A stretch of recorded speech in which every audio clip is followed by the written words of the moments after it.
Good evening मेरे प्यारे बच्चों, उम्मीद है आप सभी बढ़िया होंगे। इस लॉकडाउन में विशेष परिस्थिति में भी आप कुछ ना कुछ करके अपना कॉन्फिडेंस बढ़ा रहे होंगे। मेरी साइड से लगातार ये प्रयास रहेगा। आप में से बहुत सारे स्टूडेंट जो केमिस्ट्री में कुछ चीज़ें सीखना चाहते हैं, तो लगातार हम आपको इस वीडियो के माध्यम से सिखाते रहेंगे।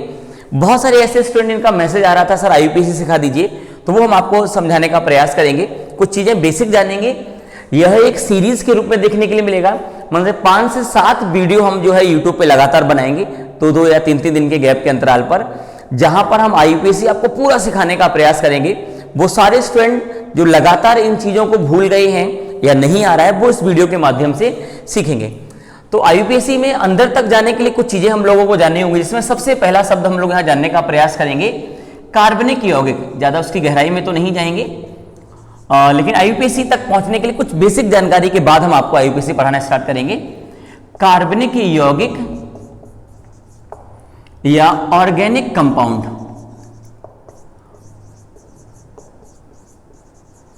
ऑर्गेनिक कंपाउंड, तो वैसे नाम से ही आप महसूस कर पा रहे होंगे कि कार्बनिक यौगिक या ऑर्गेनिक कंपाउंड किसे कहा जाएगा। फिर भी हम लोग इस इमेज के माध्यम से समझने का प्रयास करेंगे।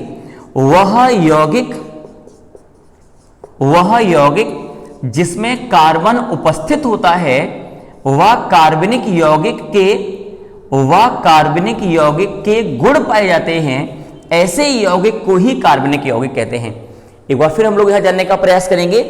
वह यौगिक जिसमें कार्बन उपस्थित होता है एवं कार्बनिक यौगिक के गुण पाए जाते हैं, ऐसे यौगिक को ही कार्बनिक यौगिक कहा जाता है। शायद आप मेरी बात समझ रहे होंगे। यौगिक आप मेरी पीछे की वीडियो देख सकते हैं, जहां पर आपको यौगिक की पूरी जानकारी मिल जाएगी। जैसे कुछ उदाहरण हम आपको दें, CH3 या CH4 methane gas, C2H6 ethane gas, CH3COOH acetic acid, ऐसे ही C2H5OH एल्कोहल एवं ETC। वह यौगिक जिसमें कार्बन उपस्थित है एवं कार्बनिक यौगिक के गुण पाए जाते हैं, ऐसे यौगिक को ही कार्बनिक यौगिक कहा जाता है। तो शायद आप मेरी बात समझ गए होंगे और आसानी से यदि आप लिख रहे हैं तो मेरे साथ नोट्स भी बना सकते हैं। आपको पूरा सीरीज यहाँ IUPAC सिखाएंगे हम अलग अलग वीडियो के माध्यम से। आज स्टार्ट कर रहे हैं। कई सारे स्टूडेंट के मैसेज आ रहे थे, जिसे ध्यान में रखते हुए जो है ये इस तरह की सीरीज या इस तरह का वीडियो हम आपको लगातार डालते रहेंगे। कुछ ऐसे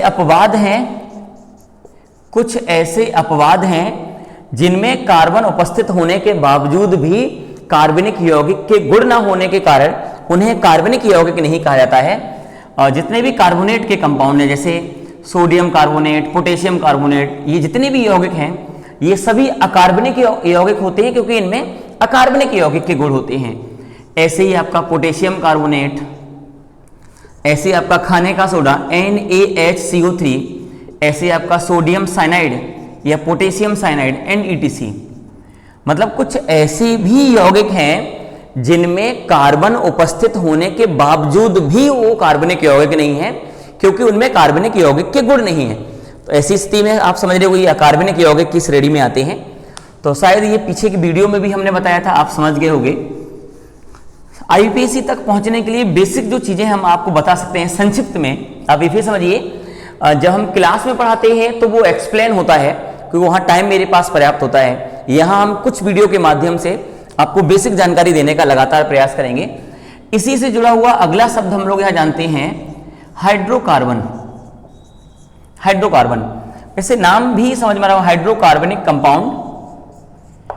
अब शायद कुछ हेडिंगें ऐसी होती हैं जिनमें यदि हम परिभाषा ना भी बोलें तो भी ये हेडिंग ही अपने आप को बयां कर देती हैं कि इसकी डेफिनेशन क्या होगी। अब आप समझ रहे होंगे, ये केमिस्ट्री की जानकारी आपको अच्छे से होगी। हाइड्रो का मतलब हाइड्रोजन और कार्बन का मतलब कार्बन, अर्थात वह यौगिक जो हाइड्रोजन और कार्बन से ही मिलकर बना होगा, इसके अतिरिक्त कोई तीसरा तत्व नहीं होगा।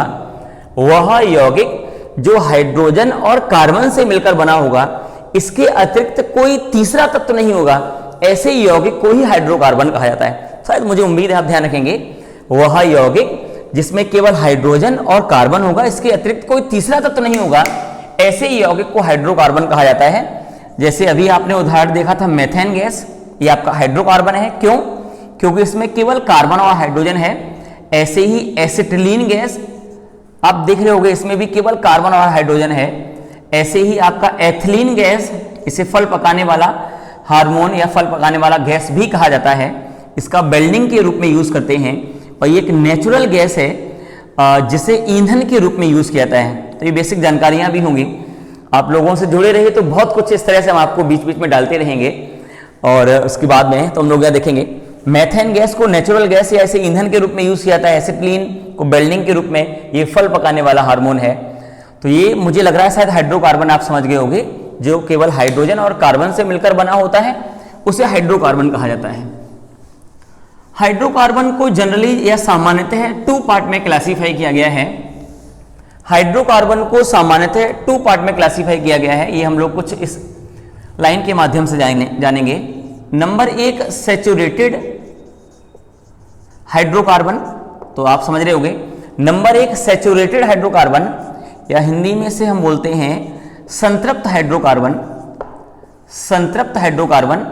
और दूसरा जो आपको देखने के लिए मिलता है वह अनसैचुरेटेड हाइड्रोकार्बन, तो शायद इसे हम बोलते हैं असंतृप्त हाइड्रोकार्बन, असंतृप्त हाइड्रोकार्बन। उम्मीद है आप में से बहुत सारे स्टूडेंट को ये आ रहा होगा, जिन्हें नहीं आ रहा वह ध्यान रखेंगे। हाइड्रोकार्बन को 2 पार्ट में क्लासीफाई किया गया है, एक सैचुरेटेड हाइड्रोकार्बन और एक अनसैचुरेटेड हाइड्रोकार्बन। इसमें आप ध्यान रखेंगे एक संतृप्त हाइड्रोकार्बन और एक असंतृप्त हाइड्रोकार्बन। अब संतृप्त हाइड्रोकार्बन किसे कहा जाता है, वह हाइड्रोकार्बन जिसमें कार्बन कार्बन के बीच में, मतलब एक ऐसा यौगिक कार्बनिक जिसमें कार्बन कार्बन के मध्य में एकल बंध होता है।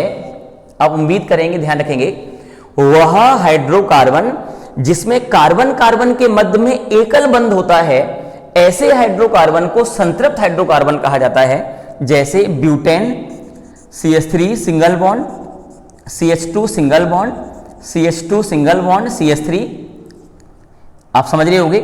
जैसे propane CH3 single bond, CH2 single bond, CH3, आप देख पा रहे होंगे CH3 single bond, CH3 single bond, मतलब यहां आप देख रहे होंगे सिंगल बॉन्ड आप महसूस कर पा रहे होंगे। अर्थात एक ऐसा हाइड्रोकार्बन, एक ऐसा हाइड्रोकार्बन जिसमें कार्बन की श्रृंखला में जितने भी कार्बन होंगे उन कार्बन के मध्य में सिंगल बॉन्ड होता है, उन्हें संतृप्त हाइड्रोकार्बन या सैचुरेटेड हाइड्रोकार्बन कहा जाएगा। तो सैचुरेटेड हाइड्रोकार्बन उसे कहा जाता है जिसमें कार्बन के जितने भी परमाणु होंगे उनमें एकल बंध होता है। तो आगे कभी यदि आपको संतृप्त हाइड्रोकार्बन लिखा मिले तो यहां ध्यान रखेंगे हम। असंतृप्त हाइड्रोकार्बन उसे कहा जाता है जिसमें कार्बन कार्बन के मध्य में डबल बॉन्ड होता है, द्विबंध होता है। असंतृप्त हाइड्रोकार्बन उसे कहा जाता है जिसमें कार्बन कार्बन के मध्य में डबल बॉन्ड होता है, या कार्बन कार्बन के मध्य में ट्रिपल बॉन्ड होता है, या दोनों हो सकते हैं। सिंगल बॉन्ड तो होगा ही, हम लोग यह ध्यान रखेंगे। वह हाइड्रोकार्बन जिसमें कार्बन की श्रृंखला में केवल सिंगल बॉन्ड होगा, हाइड्रोकार्बन समझ रहे होंगे, वह हाइड्रोकार्बन जिसमें कार्बन की श्रृंखला में केवल सिंगल बॉन्ड होगा उसे संतृप्त हाइड्रोकार्बन कहेंगे। और जिसमें कार्बन की श्रृंखला में, श्रृंखला का मतलब आप समझ रहे होंगे लंबी चेन में, डबल बॉन्ड होता है या ट्रिपल बॉन्ड होता है या दोनों ही हो सकते हैं, ऐसे हाइड्रोकार्बन को असंतृप्त हाइड्रोकार्बन कहा जाता है। तो चूंकि IUPAC में इन शब्दों का हम प्रयोग करेंगे, आप ये फिर समझिए, हम केवल उन शब्द को टच कर रहे हैं जो IUPAC में जिनका यूज होगा।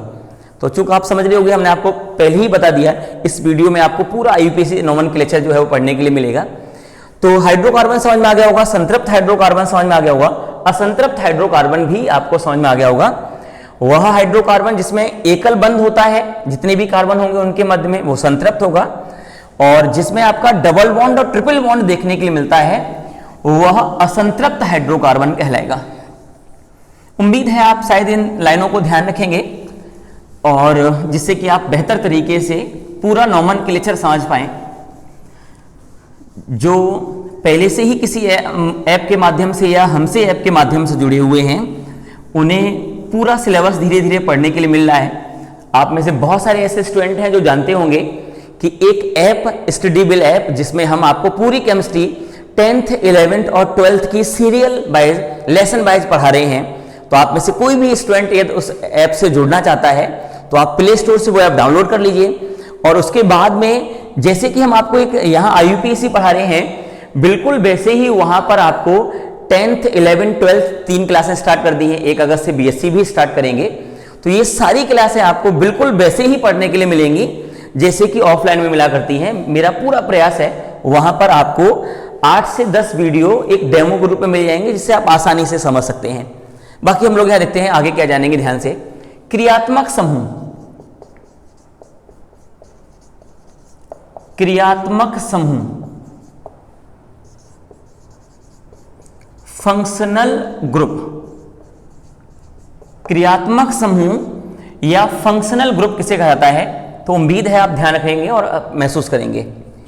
किसी कार्बनिक यौगिक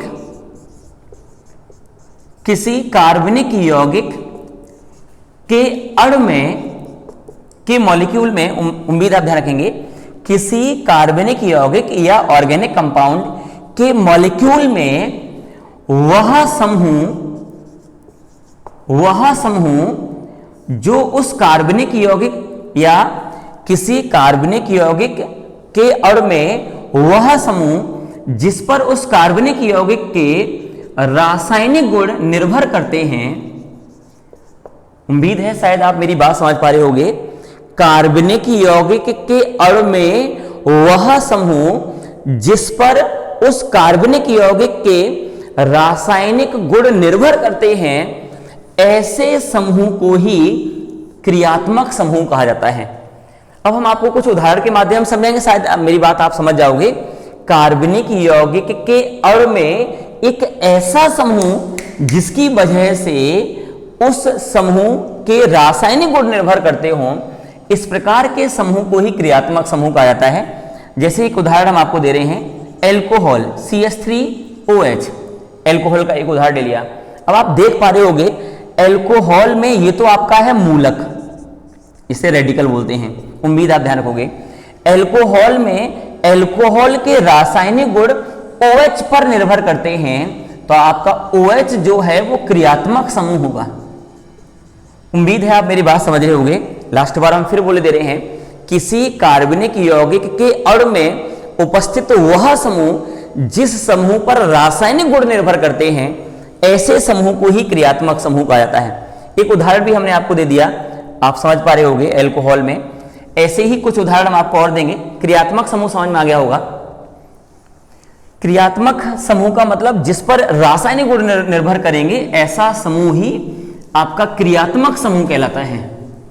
उम्मीद है शायद आप समझ पा रहे होंगे मेरी बात को, और धीरे धीरे हम लोग IUPAC की तरफ बढ़ेंगे, इसमें आपको पूरी जानकारी जो है वहां मिलेगी। तो एक उदाहरण हमने आपको एल्कोहल का दिया था, ऐसे ही कुछ उदाहरण हम आपको और दिए दे रहे हैं।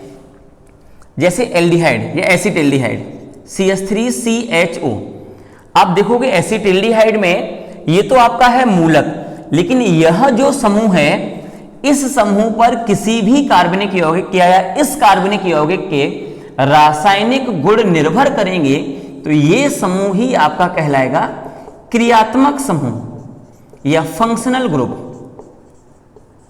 शायद आप समझ गए होंगे। जैसे एल्डिहाइड में CHO आपका क्रियात्मक समूह है, एल्कोहल में OH क्रियात्मक समूह है, ऐसे ही एक उदाहरण हम और दिए दे रहे हैं, एसिटिक अम्ल।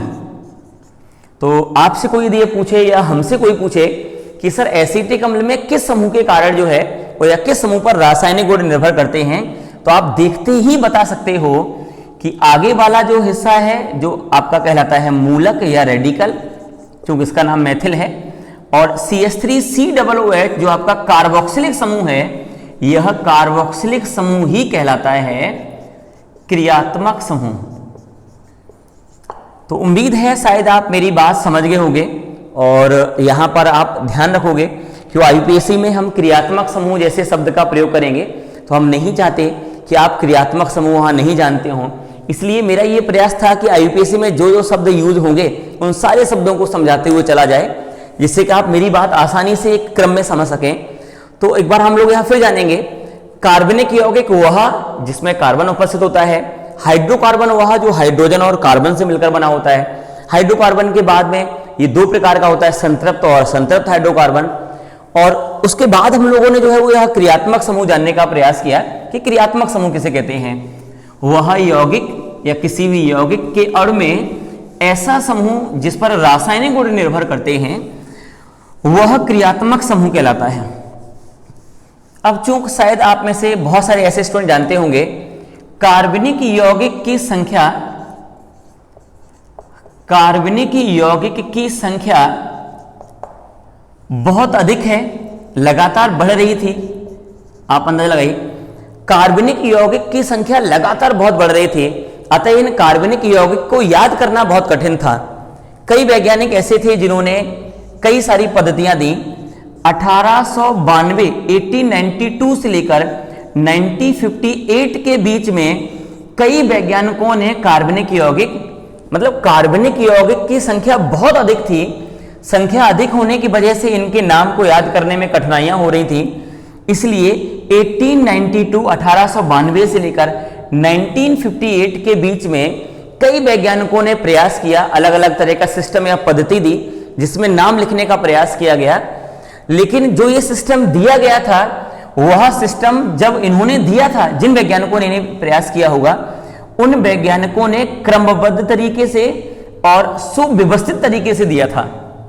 कहने का तात्पर्य मेरा ये, कार्बनिक यौगिकों की संख्या बहुत अधिक थी जिन्हें याद करने में कठिनाइयां हो रही थी। अतः 1892 से लेकर 1958 के बीच में कई वैज्ञानिकों ने क्रमबद्ध तरीके से और सुव्यवस्थित तरीके से कुछ सिस्टम प्रस्तुत किए, लेकिन ये सिस्टम कुछ समय तक ही सफल रहे और उसके बाद ये असफल हो गए। अब चूंकि होता क्या है, जब काफी प्रयास करने के बावजूद भी सफलताएं नहीं मिली, जैसे जैसे टाइम बीतता गया, उसके बाद में एक नया सिस्टम तैयार हुआ। चूंकि हम लोग IUPAC तक पहुंचने के लिए कुछ जानकारियां जो है वो जान रहे हैं। कार्बनिक यौगिकों की संख्या बहुत अधिक थी, ये संख्या इतनी ज्यादा हो गई थी जिससे कि याद करने में कठिनाइयां हो रही थी।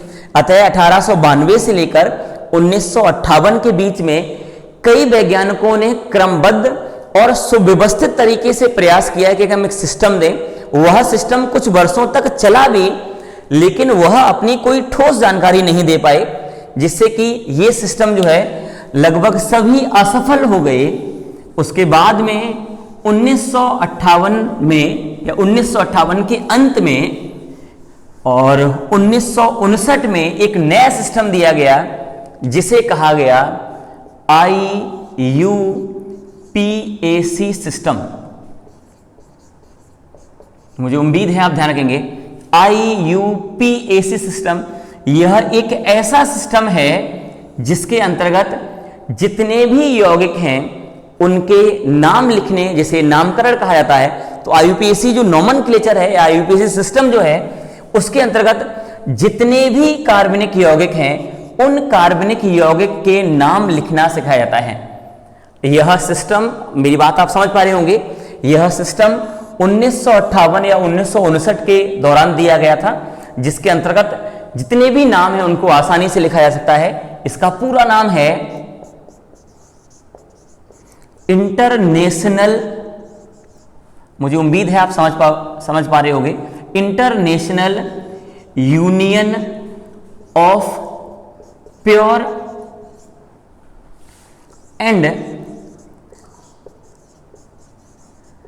Applied chemistry. तो शायद आप मेरी बात को बेहतर तरीके से समझ पा रहे होंगे। एक बार फिर ध्यान देंगे। आई का मतलब इंटरनेशनल, यू का मतलब यूनियन, पी का मतलब प्योर, ए का मतलब अप्लाइड और सी का मतलब केमिस्ट्री।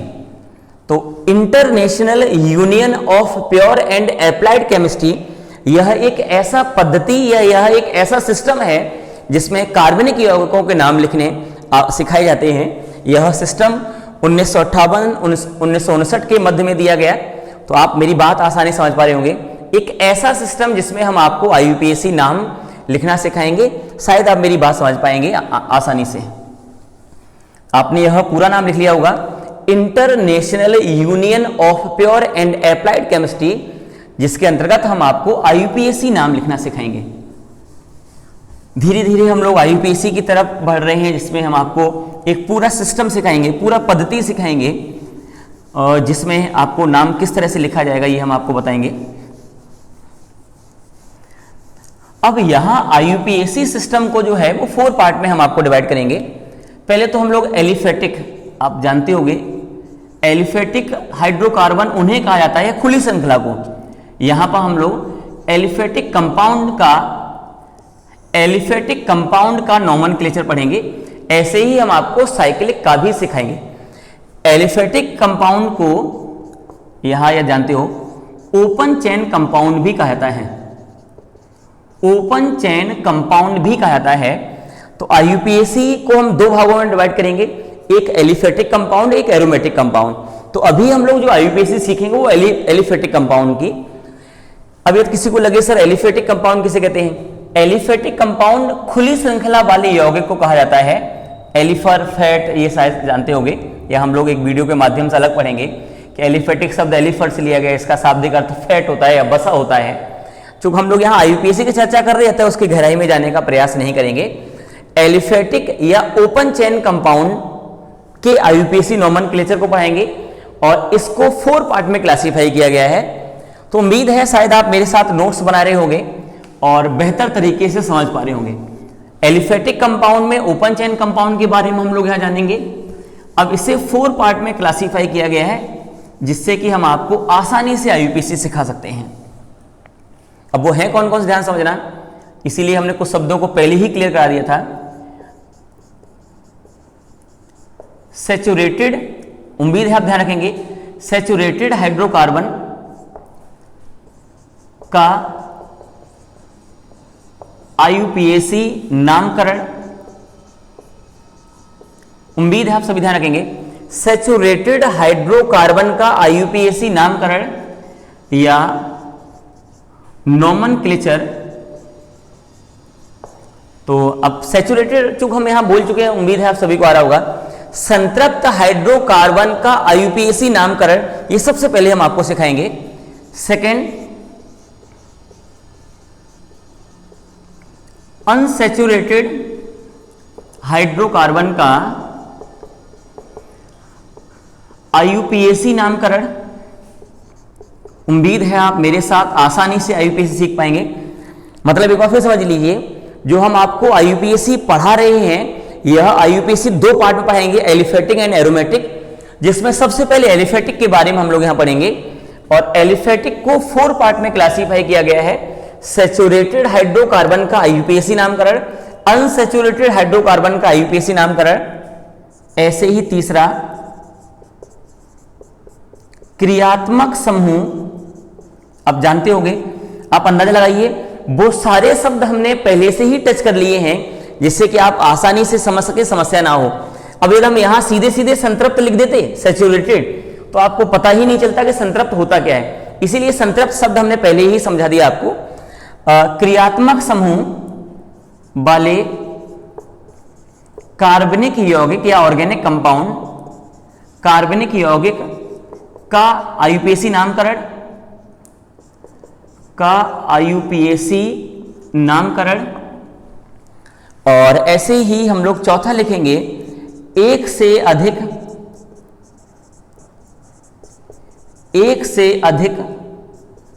क्रियात्मक समूह, एक से अधिक क्रियात्मक समूह वाले कार्बनिक यौगिक का आईयूपीएसी नामकरण। उम्मीद है आप मुझे समझ पा रहे होंगे, साथ में मेरे शब्दों को भी समझ पा रहे होंगे। आप इस सीरीज के माध्यम से पूरा आईयूपीएसी सीखेंगे। आईयूपीएसी को हमने 2 पार्ट में क्लासिफाई किया है, एक एलिफेटिक एंड एरोमेटिक। अभी हम लोग एलिफेटिक के बारे में जानेंगे। एलिफेटिक को 4 पार्ट में क्लासिफाई किया गया। संतृप्त हाइड्रोकार्बन का आईयूपीएसी नामकरण, असंतृप्त हाइड्रोकार्बन का आईयूपीएसी नामकरण, क्रियात्मक समूह वाले कार्बनिक यौगिक का नामकरण और एक से अधिक क्रियात्मक समूह वाले कार्बनिक यौगिक का नामकरण, ये हम आपको सिखाएंगे। तो उम्मीद है शायद आप मेरी बात समझ पा रहे होंगे। यदि आप मेरे साथ नोट्स बना रहे हो तो आप सबसे पहले हेडिंग डाल लेंगे संतृप्त हाइड्रोकार्बन का आईयूपीएसी नामकरण। इसके आगे का आपको अगली वीडियो में पढ़ने के लिए मिलेगा। बहुत जल्दी ही इसकी अगली वीडियो भी हम आपको बनाएंगे। पूरा आईयूपीएसी सिस्टम हम आपको सिखाएंगे। मेरी साइड से प्रयास रहेगा कि आपको बेहतर तरीके से सिखाया जाए। शायद मुझे लग रहा है कि आपको पूरे सिस्टम के माध्यम से सिखाया जाएगा। आप में से कोई भी स्टूडेंट यदि मुझसे जुड़ना चाहते हैं तो मेरा व्हाट्सएप नंबर है 9639484096, जिसमें आप मुझे कोई इससे संबंधित जानकारी भेज सकते हैं। और यदि आप मेरी रेगुलर क्लास लेना चाहते हैं तो चूंकि एक मेरा ऐप है स्टडीविल ऐप, वहां पर आप मेरी रेगुलर क्लास ले सकते हैं। जैसे कि अभी हम लोग यहाँ पढ़ रहे हैं, यहाँ से एक सीरीज ही पढ़ेंगे, और साथ में इसके अतिरिक्त यदि और भी आपको कोई जानकारी चाहिए होगी तो आप लगातार मुझसे पूछिए। ऐसे ही इस सीरीज के बाद में हम आपकी अगली भी कोई वीडियो बना देंगे, जिससे आप आसानी से केमिस्ट्री के बहुत सारे शब्द जो आपको आते थे या भूल गए तो आपको जो है समझ में आ जाने चाहिए। तो मुझे उम्मीद है आप मेरी बात आसानी से समझ पाए होंगे। और कोई जानकारी चाहिए होगी तो आप मुझे यहाँ व्हाट्सएप पर भेज सकते हैं, जिसमें हम आपका ऐप का लिंक दे देंगे, जहां पर आप और भी इससे हुई जानकारी ले सकते हैं। आपको यदि ये वीडियो बेहतर लगी हो तो आप इसे लाइक कर सकते हैं, सब्सक्राइब भी कर सकते हैं ये मेरा चैनल। साथ में आपको बहुत अच्छी लगी हो तो आप इसे शेयर भी कर सकते हैं। यदि केवल अच्छी लगी हो तो आप इसे लाइक सब्सक्राइब करेंगे। यदि आपको बहुत अच्छी लगी हो, लग रहा है कि शायद बेहतर शब्द हम सीख पा रहे हैं, तो आप इसे शेयर भी कर सकते हैं, जिससे बहुत सारे ऐसे स्टूडेंट जो ये सीखना चाहते हैं उनके पास भी यह पहुंच जाए। धन्यवाद।